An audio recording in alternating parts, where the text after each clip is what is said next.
Dan untuk mengelaborasi informasi terkini seputar penangkapan Bupati Bogor Ade Yasin oleh KPK sudah bergabung koresponden CNN Indonesia, Maria Sarjana di Gedung KPK Jakarta. Selamat sore Maria, apakah Bupati Bogor Ade Yasin masih menjalani pemeriksaan di KPK dan selain Ade Yasin, siapa lagi yang ikut terciduk dalam OTT KPK dan diperiksa?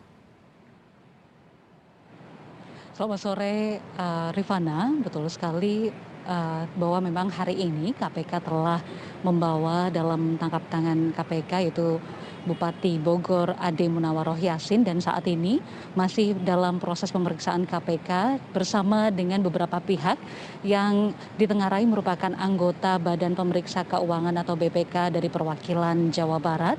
Dan kami di sini, Rifana, juga masih menunggu apa nanti keputusan dari gelar perkara atau ekspos perkara atas tangkap tangan yang dilakukan oleh penyidik KPK yang kemudian menyeret nama Ade Yasin yang merupakan Bupati Bogor yang menjabat sejak tahun 2018 yang lalu. Rifana, Ade Yasin merupakan Bupati Bogor kedua yang kemudian terjerat atau terseret dalam kasus korupsi setelah kakak kandungnya yaitu Rahmat Yasin yang juga sempat terjerat kasus korupsi di KPK. Ini tentu saja kemudian juga menjadi sebuah hal yang cukup ironis, di mana Ade Munawaroh Yasin juga sempat melakukan kolaborasi bersama dengan Komisi Pemberantasan Korupsi dengan menerbitkan peraturan Bupati nomor 28 tahun 2019 tentang pedoman pengendalian gratifikasi di Kabupaten Bogor atau di wilayah saat dia menjabat sebagai Bupati Bogor sejak 2018 yang lalu. Tidak hanya itu, Rifana, ketika kita melihat bagaimana KPK hari ini membawa Ade Yasin ke gedung KPK karena diduga terseret dengan kasus dugaan pemberian dan juga penerimaan suap, maka kita juga harus merunut ke belakang, yaitu melihat bagaimana dinasti Yasin di kawasan Bogor ini berkuasa selama beberapa waktu. Kami mendapat informasi bahwa hingga saat ini Ade Yasin masih merupakan Ketua Dewan Pimpinan Wilayah P3 di Jawa Barat, sedangkan untuk Ketua DPC masih diduduki oleh Eli Rahmat Yasin atau istri dari mantan bupati sebelumnya yaitu Rahmat Yasin yang juga terseret di KPK. Kalau kita melihat bagaimana politik dinasti di daerah-daerah ini kemudian juga membuat banyaknya kesempatan untuk melakukan tindak pidana korupsi. Kita juga masih mengingat bagaimana dinasti Ratu Atut di Banten yang juga kemudian menyeret beberapa keluarga dari Ratu Atut Kosia seperti Tubagus Hairi Wardana, adik kandungnya yang juga terseret dalam kasus korupsi. Dalam pusaran-pusaran kasus korupsi ini kemudian juga melibatkan kakak beradik, melibatkan dinasti ini pula yang kemudian perlu digaji ulang terkait dengan pemilihan kepala daerah di tiap-tiap provinsi maupun di tiap-tiap kabupaten yang ada di Indonesia. Tentu kita juga harus melihat dan merunut dan kemudian juga melihat track record dari tidak hanya secara personal tetapi juga dari dinasti yang ada di kawasan tersebut. Kami juga di sini masih menunggu nanti bagaimana kemudian KPK akan menindaklanjuti dari kasus tangkap tangan ini, tetapi yang jelas Rifana, Ade Yasin sebetulnya telah direncanakan untuk maju kembali dalam pemilihan bupati di tahun 2024 mendatang oleh pihak pengusungnya yaitu Partai P3, dan ini kemudian juga menjadi sebuah pretensi bagaimana sistem pemilihan atau sistem politik di Indonesia dapat juga mempengaruhi bagaimana tingkat tindak pidana korupsi yang ada atau maupun keduanya saling mengait. Baik. Kalau kita juga melihat bagaimana proses tangkap tangan yang dilakukan KPK pada hari ini, yang jelas kami masih menunggu. Sementara informasi yang kami dapatkan nanti konferensi pers masih akan berlangsung sekitar tengah malam, karena memang baru pada tadi pagi Ade Yasin dapat kemudian dibawa ke gedung KPK Jakarta bersama beberapa pihak dari BPK. Oke, baik. Terima kasih sekali koresponden CNN Indonesia Maria Sarjana. Kita harus langsung bergabung begitu ya dengan pelaksana tugas juru bicara KPK Ali Fikri yang sudah tersambung melalui sambungan telepon. Selamat sore Pak Ali. Selamat sore Mbak Rifana. Oke, Pak Ali mungkin bisa diceritakan bagaimana kronologis operasi tangkap tangan terhadap Bupati Bogor Ade Yasin, karena ini sangat mengejutkan di bulan Ramadan tiba-tiba KPK kemudian meng-OTT Bupati Bogor Ade Yasin. Silakan Pak Ali. Baik Mbak Rifana, ya tentu ini adalah bagian dari kerja-kerja KPK menindaklanjuti laporan masyarakat ya. yang masuk ke KPK yang kemudian dianalisa, diverifikasi, ya, yang kemudian ada indikasi transaksi, ya, pemberian dan penerimaan sejumlah uang begitu.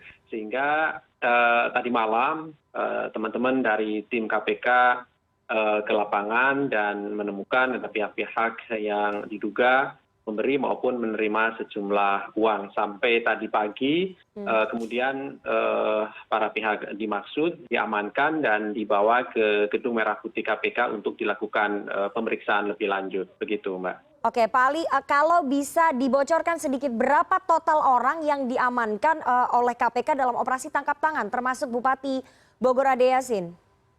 Iya, sampai dengan informasi yang kami terima di sore hari ini sekitar ada 12 orang, ya.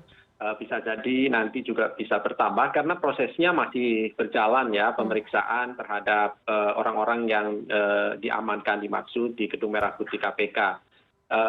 Proses permintaan keterangan, klarifikasi, konfirmasi kepada para pihak ini terus dilakukan kepada Bupati Kabupaten Bogor, beberapa pejabat dan ASN di lingkungan pemerintahan Kabupaten Bogor, serta beberapa pihak dari BPK, perwakilan Jawa Barat. Begitu, Mbak Rifana. Oke, artinya dari 12 orang itu terdiri dari Bupati Bogor, kemudian beberapa pihak dari Pemkab Bogor dan beberapa pihak dari BPK Jawa Barat, itu ya Pak ya? Betul, Mbak Rifana. Yang saat ini semuanya sudah berada di Gedung Merah Putih KPK dan masih terus maraton, ya.